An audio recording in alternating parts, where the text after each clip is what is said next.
pimpinan yang saya hormati serta kawan-kawan pegiatnya. Nah, jadi begini, kalau kita bicara literasi, sesungguhnya bukan hal yang baru, ya. Dari dulu kita sebenarnya sudah literasi, cuma mungkin ketika itu kita belum mampu mengelompokkan, mungkin belum mampu mengartikan. Jadi sesungguhnya literasi sudah hal yang biasa, karena juga yang namanya literasi mencakup semua aspek kehidupan, ya kan? Dan itu sudah biasa kita lakukan. Nah, cuma begini, mungkin kenapa harus 6? Karena apa? Kementerian Pendidikan dan Kebudayaan sementara baru melaksanakan 6 literasi dasar, tapi sesungguhnya mencakup semua aspek kehidupan ini. Nah, perlu digarisbawahi, sehingga kalau di lapangan berkembang, itu memang semestinya harus berkembang, karena itu hal yang wajar ini. Nah, kemudian begini, kalau kita bicara tentang sinergi antara GLN dan komunitas literasi, kalau kami mengartikan beda. Kami kan bawahnya Pak Pases nih bagiannya, jadi sinergi gerakan literasi masyarakat bersama komunitas literasi. Nah, kalau dibilang sinergi, kami sudah mesra Pak, dan sudah biasa. Yang namanya kawan-kawan pegiat dengan kami sudah terlalu familiar lah. Yang namanya Bang Ariful Amri, ya itu udah biasa Pak, misalkan datang ke kantor udah kayak orang, bukan orang lain, udah kayak keluarga biasa, bikin kopi sendiri, makan bareng, ngobrol bareng, bahkan kadang tumpang tidur juga di kantor. Itu hal yang biasa, itu kawan-kawan seperti itu. Nah, kemudian begini, memang selama ini jembatan kami adalah TBM Pak. Kalau kita bicara literasi, jembatan kami TBM. Kenapa demikian? Karena apa? Notabene di subdit kami, subdit pendidikan keaksaraan dan kesetaraan dan budaya baca, memang lebih banyak mengurus tentang budaya bacanya. Nah, kalau kita udah di pinggir budaya baca, larinya ke kawan-kawan TBM ini, sehingga kami sangat dekat dengan Bang Firman. Mana Bang Firman nih? Ya kan? Ini ya, dekat dengan kawan-kawan semua, sehingga nampaknya saya hampir semua kenal nih Pak, yang Bapak undang nih. Nah ini. Nah, bahkan begini, terkait dengan TBM ini kan tadi malam dikatakan Bang Bira nih, regulasinya belum jelas. Kemudian apakah satuan atau program juga kadang abu-abu, sehingga di lapangan kadang tarik ulur Pak. Nah, makanya betul yang diusulkan Bang Firman bagaimana memperkuat regulasi dari TBM. Nah, supaya jelas.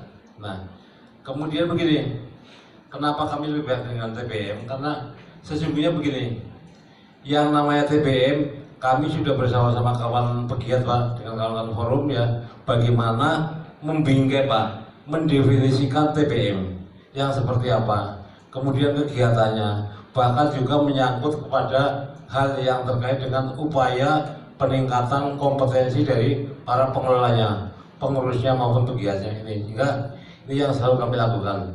Sehingga yang namanya program-program di kami, sesungguhnya sebelum ada GLN pun sudah melaksanakan tusi tentang gerakan literasi masyarakat ini. Jika Bapak Ibu perlu tahu ya, yang namanya GLM sesungguhnya adalah apa ya? Ya literasi masyarakat ini. Tusi kami dari dulu sampai sekarang sebenarnya melaksanakan gerakan literasi masyarakat, sehingga ini bukan hal yang aneh. Nah, makanya semua program-program yang ada di kami diarahkan bagaimana untuk gerakan literasi masyarakat. Kemudian begini, naik Mas, terus aja Mas. Nah, sekilas info ya, program-program kami dalam rangka untuk bagaimana menumbuh kembangkan literasi masyarakat ya, ada beberapa kelompok. Pertama, yang menyangkut tentang TBM. TBM kan banyak hal. Bagaimana programnya, ya kan?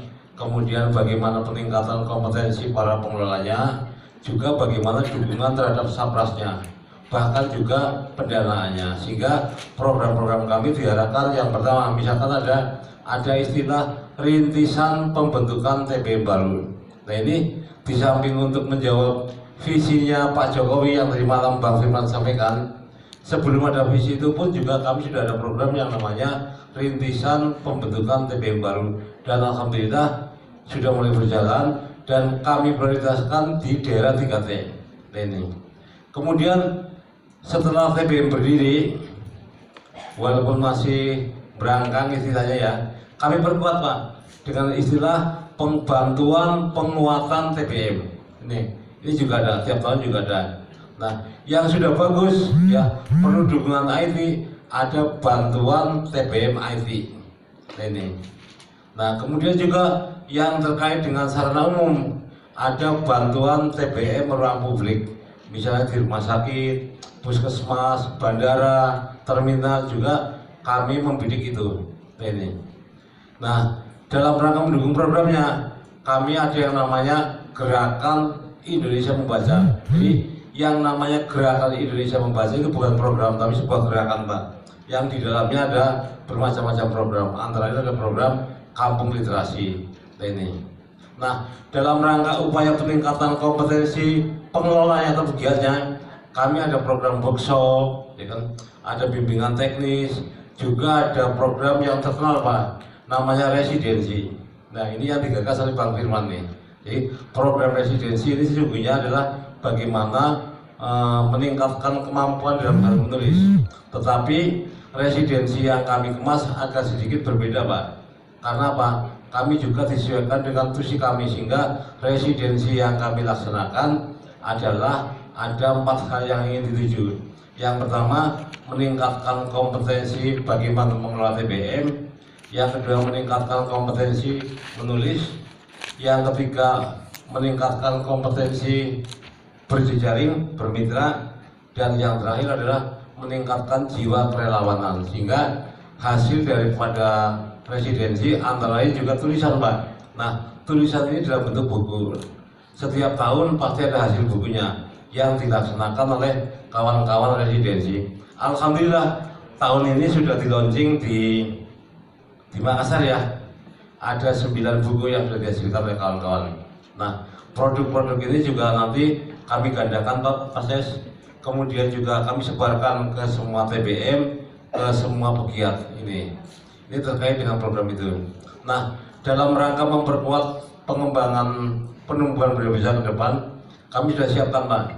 Kami akan segera melaksanakan rekomendasi dari hasil FLI di Makassar. Antara lain ada 8. 8 itu mungkin juga ada juga bagiannya Pak Ses Pak, terkait dengan regulasi GLN-nya. Memang betul Bang Firman, sampai hari ini memang kita belum punya regulasi yang menyangkut GLN, ya kan? Apalagi yang terkait dengan TBM. Sehingga kalau sudah ada calonan regulasi GLN, entah bentuknya Inpreska atau Perpreska, terserah pastinya, nanti juga akan kami tidak lanjuti. Nah, sehingga usulan Bang Firman 8 bulir itu mudah-mudahan dalam waktu dekat akan segera kita laksanakan. Ya, artinya segera kita rancang. Misalkan terkait dengan donasi buku ya yang menjadi permasalahan, ini juga akan segera kami pikirkan.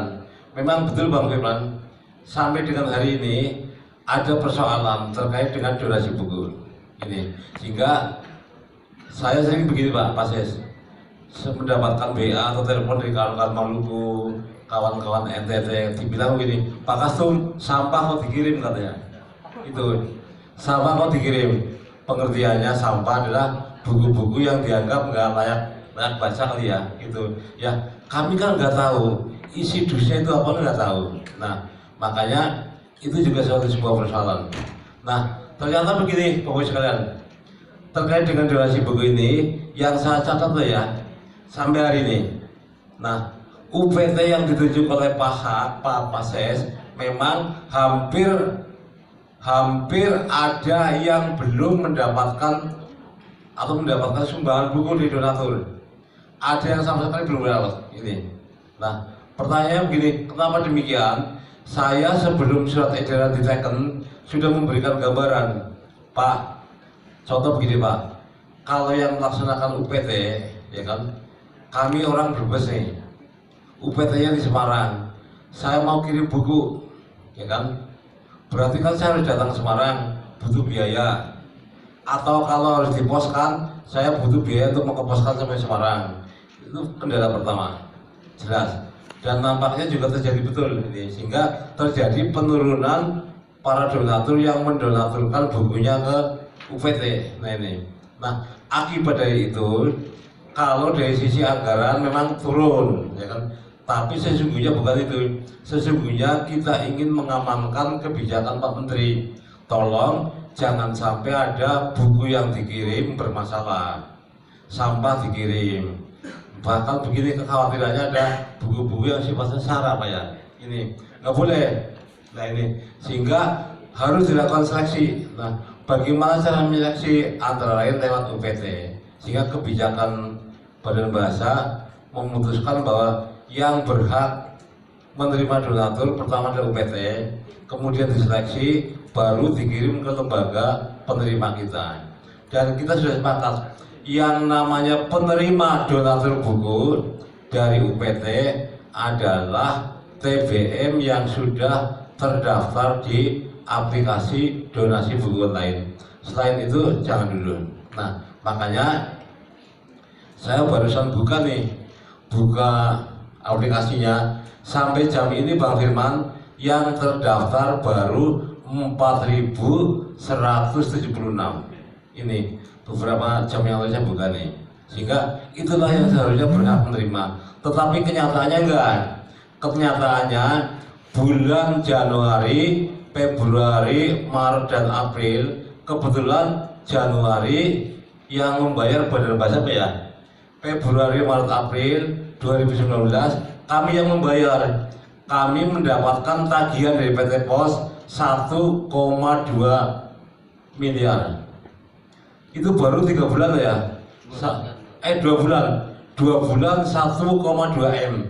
Saya kan kaget dong, untuk bayar duit dari mana nih? Ya kan? Walaupun itu duit negara, tapi kan kami yang mempertanggungjawabkan.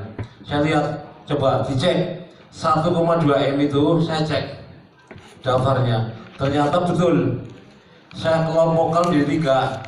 Kelompok A yang wajib dibayar, kurang lebih nilainya 174 juta. Kelompok B yang masih abu-abu, nilainya 755 juta. Gede. Kelompok C yang kata Pak Wartawan dibilang haram dibayar, nilainya sekitar 200 sekian, sehingga jumlahnya 1,2 M. Nah, begitu kami telusuri, kelompok A yang wajib dibayar memang sesuai TBM komunitas kita yang dikirimi. Yang B nggak jelas ini, ya kan? Artinya nggak jelas ukuran kita. Yang C betul-betul haram, ya kan? Kenapa? Ternyata nggak sesungguhnya. Jadi kita lihat ada toko kirim buku ke pembeli, ini. Kemudian orang ngirim ke pribadi, dikirim ke Polda, ke Polres, macam-macam gitu ya. Sehingga ini apa-apaan ini, ya kan? Ya saya tidak menyalahkan PT Pos karena begini, masuk pasti dikirim, masuk pasti dikirim. Nah ternyata yang dikirim tidak sesuai dengan peruntukannya. Kemudian isinya juga bermacam-macam, sehingga kami sering mendapatkan terpaan dari kawan-kawan, sampah dikirim, ini nggak layak buku nih katanya, nggak layak baca, nggak manusiawi dan sebagainya. Kami menyadari karena kami tidak melakukan seleksi, sehingga edaran yang baru ini sebenarnya sesungguhnya pertama menjawab kebijakan Menteri seleksi, yang kedua menertibkan supaya lembaga-lembaga yang mendapatkan bantuan adalah betul-betul komunitas kita, bukan di luar kita. Nah, maka dari itu ketika kami membayar pun juga ada masalah. Ternyata nggak segampang dengan membayar saja Pak, harus pakai kontrak dan macam-macam, ditanya speknya juga. Sehingga sampai hari ini Pak Joko, mohon maaf, sampai hari ini proses pembayaran masih belum cair karena terkendala administrasi dan aturan. Mungkin juga sama dengan Badan Bahasa. Nah, tapi alhamdulillah juga Pak Ses itu pintar, pilihnya Januari yang sedikit, jatuhnya yang 300. Kalau kami 1,2 M. Mudah-mudahan hanya 174 saja Pak.